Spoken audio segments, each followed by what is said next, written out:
Most welcome all of you on this channel Learning Pointship.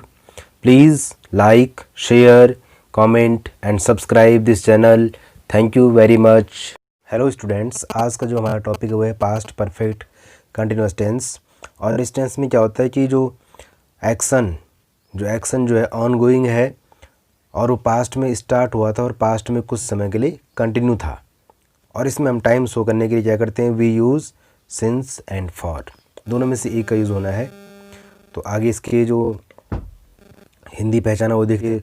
Hindi वाक्यों के अंदर में क्या होता है, रहा था, रही थी, रहे थे। और जैसे एग्जांपल देखिए यहाँ पर, जैसे वह 4 घंटे से सो रही थी, she had been sleeping for 4 hours.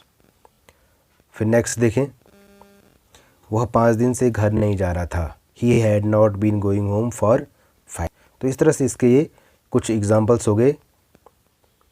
तो जो अफर्मेटिव सेंटेंस कैसे बनते हैं, पहले आएगा सब्जेक्ट, फिर उसके बाद अपने हैड बीन का प्रयोग करना है, फिर वर्ब की आईएनजी फॉर्म का यूज़ करना है, फिर ऑब्जेक्ट, और फिर उसके बाद जो है सिंस या फॉर का यूज़ होगा। फिर नेक्स्ट देखिए नेगेटिव सेंटेंस कैसे बनते हैं।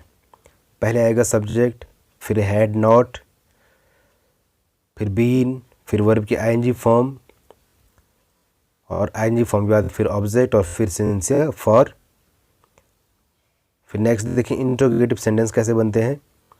पहले हैड आएगा, फिर हैड के बाद जो है सब्जेक्ट आएगा, फिर बीन, फिर वर्ब की आईएनजी फॉर्म, फिर ऑब्जेक्ट, उसके बाद सिंस या फॉर। और इस तरह से स्ट्रक्चर है। मैंने एक ही सेंटेंस को लिख रखा है और फिर उसी को जो है कन्वर्ट कर रखा आगे। तो अब देखिए इसमें जो अफर्मेटिव सेंटेंस है, अफर्मेटिव सेंटेंस कैसे बनेंगे। जैसे he had been teaching Hindi for 10 years. अब इसमें देखेंगे कि ही क्या है, सब्जेक्ट है, हैड बीन क्या हो गया, हेल्पिंग वर्ब हो गया, और वो टीचिंग क्या हो गया, वर्ब की आईएनजी फॉर्म हो गया, और हिंदी क्या हो गया, ऑब्जेक्ट हो गया, और फॉर का यूज़ इसमें हो गया, और फिर 10 ईयर्स ही टाइम शो करने के लिए हमने। तो इसका अर्थ क्या होगा कि वह 10 सालों से हिंदी पढ़ा रहा था। अब इसका नेगेटिव क्या बनाएंगे हम। पहले सब्जेक्ट आएगा ही, फिर हैड नॉट बीन, हैड के बाद नॉट का प्रयोग होगा, फिर बीन, फिर वर्ब की आईएनजी फॉर्म, फिर ऑब्जेक्ट, और फिर टाइम आएगा फॉर 10 ईयर्स। फिर नेक्स्ट देखें इंट्रोगेटिव सेंटेंस कैसे बनेंगे। जो प्रश्नवाचक वाक्य होते हैं कैसे बनते हैं। पहले हैड आएगा, हैड के बाद सब्जेक्ट ही हो गया, फिर बीन, फिर टीचिंग वर्ब के आईएनजी फॉर्म, फिर ऑब्जेक्ट, फिर फॉर 10 ईयर्स। इस तरह से ये तीनों तरह के एग्जाम्पल हो गए। फिर नेक्स्ट समझते हैं कि कहाँ हमने सिंस या फॉर का यूज़ करना है, उसको देखेंगे। फॉर का यूज़ होता है हमेशा पीरियड ऑफ टाइम के लिए।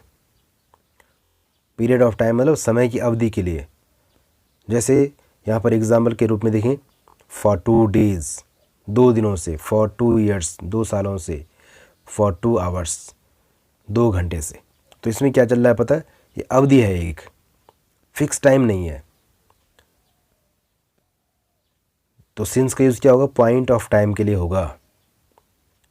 जैसे सिंस मंडे, सिंस 2020, ये फिक्स टाइम है। तो इस तरह से फॉर का यूज़ होता है पीरियड ऑफ टाइम के लिए, सिंस का यूज़ होता है पॉइंट ऑफ टाइम के लिए।